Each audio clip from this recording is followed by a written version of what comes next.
நம்மள்ல நெறைய பேர் பீச்சுக்கு போம்போது இந்த சங்கு நண்ட நிச்சயமா பார்த்துருப்போம். ஆனா, இந்த சங்கு நண்டுக்கு இந்த சங்கு சொந்தம் இல்லன்றது நெறைய பேருக்கு தெரியாது. ஏன்னா, ஒரு சங்கு இறந்ததுக்கப்புறம் அதோட கூட்ட தான் இந்த நண்டு வந்து வாழ்விடமா மாத்தி, அதுக்குள்ள போய் சின்னதுல இருக்கும்போதே ஒளிஞ்சுக்கும். அது பெருசானதுக்கப்புறம் திரும்பவும் இன்னொரு இறந்த சங்கோட கூட்ட தேடி போகும். அப்படிதான் நீங்க பார்க்குற இந்த நண்டு இன்னொரு இறந்த சங்கு கூட்ட தேடி போயிட்டுருக்கு. இந்த தொட்டிக்குள்ளேயே இன்னொரு சங்கு கூடு இருக்கு. அதுக்குள்ள ஷிஃப்ட் ஆனதுக்கப்புறம் நான் இன்னும் திரும்பவும் வீடியோ போடுவேன்.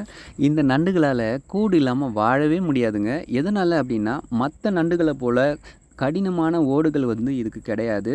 இதுக்கு வந்து மொத்தமாவே 4 கால்கள் தான் இருக்கும். அது மட்டும் இல்லாம 2 கைகளும் இருக்கும். அதாவது 2 கொடுக்கு. அத வச்சு தான் வந்து மீன்கள வேட்டையாடி கட் பண்ணி சாப்பிடும். இந்த நண்டுகள் வந்து ரொம்ப வேகமா போக முடியாது. அதனால எதுக்குள்ளயாச்சும் ஒளிஞ்சிருந்து தான் வேட்டையாடி சாப்பிடும். இந்த சங்குக்குள்ள எப்படி அதோட கைகள வந்து மடக்கி வச்சுக்கிட்டு ஒளிஞ்சுகிட்டு இருக்கு பாருங்க. இது பெரும்பாலும் கடலுக்குள்ள தான் இருக்கும். இந்த நண்டு நீங்க பார்த்திருந்தா கமெண்ட்ல சொல்லுங்க. நன்றி.